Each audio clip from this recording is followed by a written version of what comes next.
오늘 수업 내용은요, 사진가 다이안 아버스입니다. 프레시를 아직 다 끝내지 않았는데, 갑자기 또 사진가가 툭 튀어나왔는데요.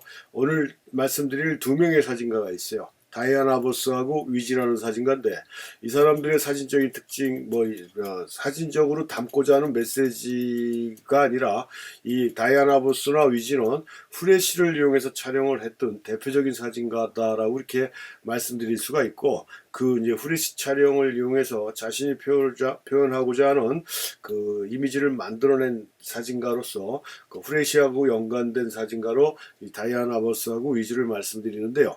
이 다이안 아버스는 후레쉬를 꼭 사용한 것만 갖고 특징적으로 기술적인 내용만 갖고 설명해 드리는 게 아니라 우리가 그 사진을 하는 데 있어서 많은 또 생각을 하게끔 만든 그런 사진가가 이 다이안 아버스입니다. 이 다이안 아버스에 대해서 잠깐 알아보면요. 1923년생이죠. 뉴욕에서 출생을 했답니다. 그래서 처음에는 남편도 사진가였던 것 같아요. 남편하고 같이 패션 사진가로 활동을 하다가 50년대 말에 우리 교재 요번 강의에는 들어있지 않지만 리제트 모델이라는 사진가가 있습니다. 이 리제트 모델이 추구했던 사진적인 내용은 우리가 일반적으로 비정상인이라고 얘기하는 장애인들 있죠. 장애우라고 얘기하든지 요즘 다른 말로 하는 것 같은데 하여튼 그런 사람들, 그런 사람들을 대상으로 한 촬영을 주로 많이 했던 그런 사진가가 리제트 모델인데, 이 1950년대 리제트 모델을 만나서 또 새로운 사진 공부를 한 것 같아요. 사진을 배웠다라는 게 좀 말이 좀 어감이 좀 이상한데, 왜냐하면 패션 사진가로 활동을 했잖아요.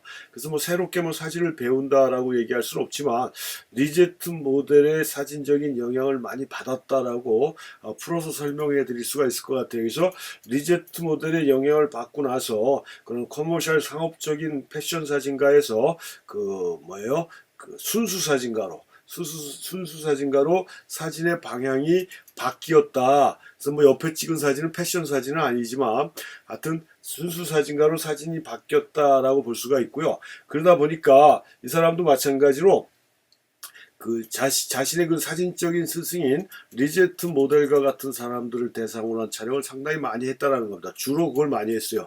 그러니까 그의 대표작은 1960년대에 한 10여 년 동안 만들어진 사진들이 이 다이안 아버스의 대표 사진들이라고 볼 수가 있는데, 이 사람도 어린아이들이나 장애인들, 또 성적 소수자들이나 환자, 기형, 난쟁이, 거인 등 태어날 때부터 남다른 모습을 가진 장애의 아들을 촬영을 주로 많이 했어요. 근데 그 사람들만 찍은 게 아니라 중산층의 일반적으로 우리가 일반적으로 얘기하는 정상인이라는 사람들도 같이 촬영을 했어요. 근데 다이안 아버스가 이 사람들을 찍으면서 제일 좋아했던 게 뭐냐면, 그들은 사진을 찍어도 개의치 않고 자신이 하는 행동에 굉장히 몰두를 했고, 이러한 절대적인 몰입이 다이안 아버스를 매료시켰다라고 얘기를 합니다.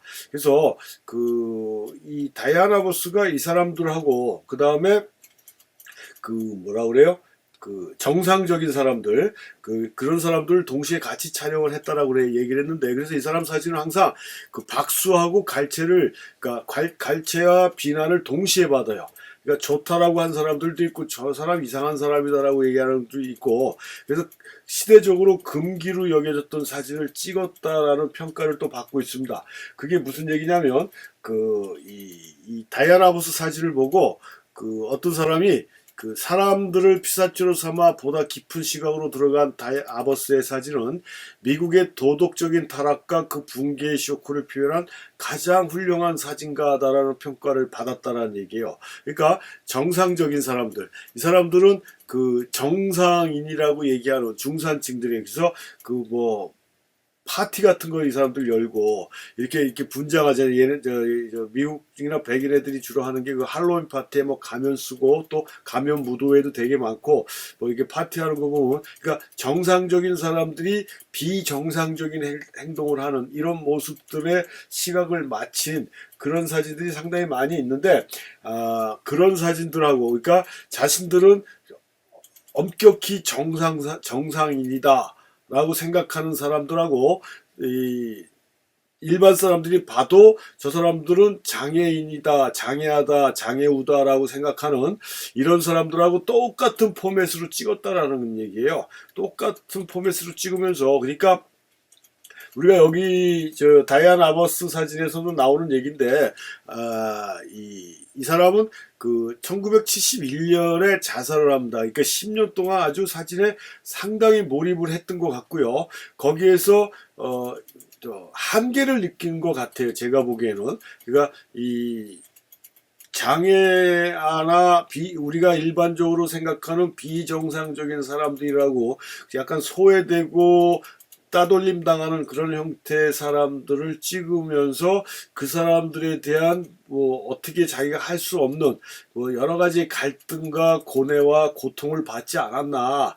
너무 몰입을 하다 보니까 그런 이유가 있어서 거기에서 오는 혼돈과 방황과 고민을 어떻게 풀지를 못해가지고 자살을 하지 않았나라는 생각이 듭니다. 그래서 아무튼 71년도에 자살하면서 사진계에 굉장히 큰 충격파를 줬는데, 이 사람이 사진에 주목을 받는 이 첫 번째 이유가 그러니까 아까도 말씀드렸듯이 뭐라 그랬어요? 그 일상적이니까 그 미국의 그런 도덕적으로 타락한 모습이라든가 그 다음에 시대적으로 금기시돼 왔던 이런 내용들을 다뤘다라고 얘기했잖아요. 그러니까 나중에 우리가 강의 끝부분에 배울 에드워드 스타이켄이 기획한 포토스토리 형태의 인간 가족주의라는 게 있습니다. 거기는 사람의 그러니까 인간의 사랑이 주 테마예요. 사람이 태어나서 죽을 때까지 뭐 희노애락, 뭐 생로병사를 다루긴 하지만 거기서 오는 인간적인 사랑을,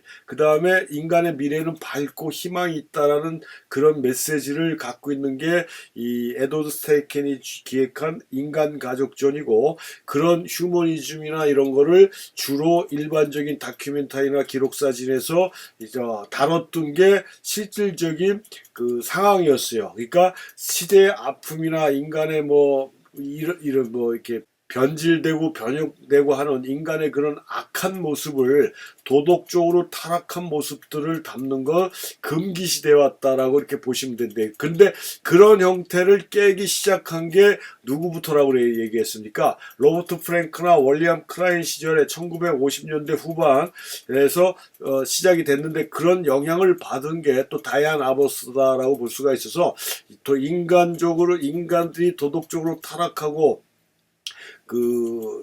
외모는 자기들이 정상이라고 생각할지 모르지만 내면의 모습은 우리가 일반적으로 비정상적이라는 사람들보다도 더 못한 모습의 사람들의 인간성, 도덕적으로 타락한 모습들을 보면서 좀 전에도 말씀드렸듯이 굉장히 혼돈과 그 방황을 했을 것 같다라는 생각. 그래서 이 사람 사진의 대부분은 이 정상적인 중상계급 사회를 주제로 삼았어요. 그래서 정상적인 이들을 촬영할 때도 기영하라고 지금 제가 이렇게 해놨는데, 이 비정상인들, 이 장애아들을 찍을 때와 마찬가지로 혼신의 힘을 기울여 촬영했는데, 여기도 지금 보시면 후레쉬를 다이렉트로 쳐버렸어요.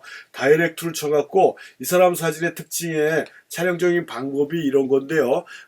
후레쉬 촬영을 아까 시작할 때도 말씀드렸잖아요. 후레쉬를 주로 이용해서 자신의 사진에 응용했던 사진가라고요. 후레쉬를 치면서 촬영 방법은 핫셀이라든가 이런 정방향의 포맷을 쓴 것 같아요. 정확하게 카메라는 뭔지 모르겠는데 66 사이즈의 포맷의 중형 카메라를 가지고 사각형의 정사각형의 프레임으로 촬영을 했고, 그렇게 찍다 보니까 사람들이 어느 세 장에 갇힌, 뭐 감옥에 갇힌, 구속돼 있고 자유롭지 못한 이런 형태의 모습으로 표현을 했다라는 얘기고요. 후레쉬를 정면으로 쳐버려서 이 판자에 박힌 듯한, 그러니까 꼼짝달싹 못하는 듯한 이런 여러 가지의 의미를 담은 모습으로 정상적인 사람들이나 비정상적인 사람들 같은 포맷으로 촬영을 했는데, 우리가 일반적으로 얘기하는 비정상인들을 생각할 때는 전혀 거기에 대해서 뭐 별 색다른 반응이 없었지만, 정상적이라고 생각하는 사람들이 봤을 때는 지네들이 보기에는 기분 나빴다라는 얘기죠. 우리는 사진도 멀쩡하고 다 멀쩡한데 왜 저 사람들하고 똑같은 취급을 했느냐라는 식으로 비난과 이런 야유를 받았다라는 얘기예요. 그렇지만 다이안 아버스가 봤을 때는 어떤 면에서 인격적으로는 비정상인들이 훨씬 더 니네들보다 낫다라는 식의 그런 시선을 담고 있지 않았나라고 저는 보고 있습니다. 그래서 아까 말씀드린 대로 그런 데서는 여러 가지의 그런 고민과 번뇌를 어떻게 감당하지 못하고 자살로 생을 마감했는데, 그 10년 동안의 다이안 아버스가 펼쳐진 그 사진적인 모습은 그 사진사의 상당한 그 충격과 그 반응을 보여줬다라고 이렇게 말씀드릴 수가 있어요. 그래서 이 아버스 사진의 세 가지 특징은, 그 제가 아까도 얘기했지만 중산층 이상의 정상적인 사람들이 뭐 파티나 전시회 오프닝 파티, 무도회, 뭐 기타 공공 행사의 촬영 행사장에서 그 정상적인 사람들이 행동하는 약간 좀 어디가 빈틈 있고 모자란 모습의 그런 모습들, 그 다음에 아까도 말씀드렸지만 사각형, 정사각형의 정방형 포맷으로 크로즈업해서 인물 촬영을 주로 많이 했고요. 실내 내부 공간 혹은 살고 있는 인물들을 포함시켜서 촬영하는 이런 형태의 작업으로 사진사의 굉장한, 그러니까 인간이 도덕적으로 타락한 모습을 노골적으로 현실적으로 보여줬던, 그걸 후레쉬를 이용해서 그 아무런 박제된 듯한 인간의 모습, 세상에 갇힌 듯한 사람의 모습들을 표현했던 그런 현대 사진가, 1960년대를 풍미했던 대표적인 사진가가 이 다이안 아버스다라고 얘기할 수가 있습니다. 그래서 굉장히 그 좀 충격적인 그런 모습의 그 사진가고 사진들이다라고 말씀드릴 수가 있고요. 두 번째 사진가가 위지라는 사진가가 있습니다. 위지. 이 사람은 다른 강의할 때 제가 잠깐 얘기했던 것 같아요. 사건 사진가 뭐 이런 쪽으로 설명을 해드렸어요. 이 사람은 프리랜서 보도 기자라고 얘기를 해야 되나요? 하여튼 이게 이제 자기가 그때 위지가 사용했던 카메라입니다. 이게 스피드그래피라고 그래갖고 사이즈는 4x5예요. 그러니까 요즘으로 얘기하면 대형 카메라인데 필드뷰에 해당된다라고 볼 수가 있어요. 필드뷰 카메라는 이렇게 도시락처럼 접혀가지고 갖고 다니기 굉장히 편합니다. 뷰 카메라도 스탠다드 뷰가 있고 모노레일 뷰가 있는데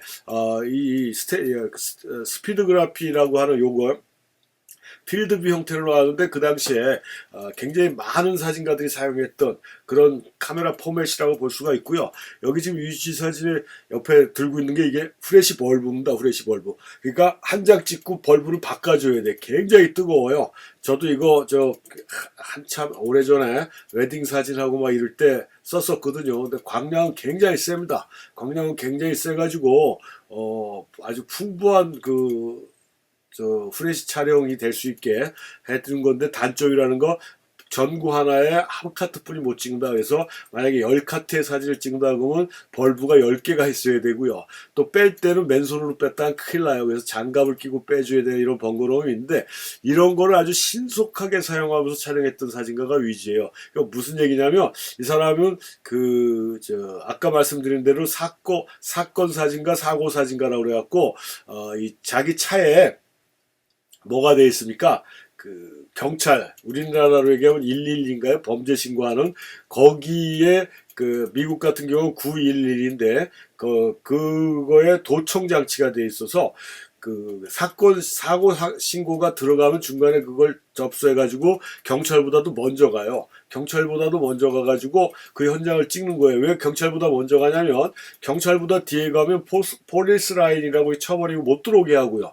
그 다음에 사람이 죽었던가 그러면 이렇게 덮어버리잖아요. 그러니까 한마디로 얘기하면 위지가 생각할 때는 사건 장소가 훼손이 되는 거예요. 그냥 있는 그대로를 봐야 되는데, 그래서 이 사람은 인간의 잔인한 모습, 이걸 촬영을 한 거예요. 총 맞아 죽든 칼 맞아 죽든 그걸 후레쉬를 사용하고, 특히 밤에만 사고가 많이 나지 않습니까? 특히 그래서 밤에 돌아다니다 보니까 후레쉬를 쓰는데, 후레쉬를 가감없이 써가지고 그 피라든가 이런 게 훨씬 더 잔인하게 부각이 되는 이런 형태의 사진을 찍었어요. 그래서 그런 사진들을 모아가지고 벌거벗은 도시라는 이런 형태의 사진집도 만든 사진가요. 그래서 찍어갔고요. 이 사람은 뭐죠? 이 사람을 영화로 한 영화도 나왔어요.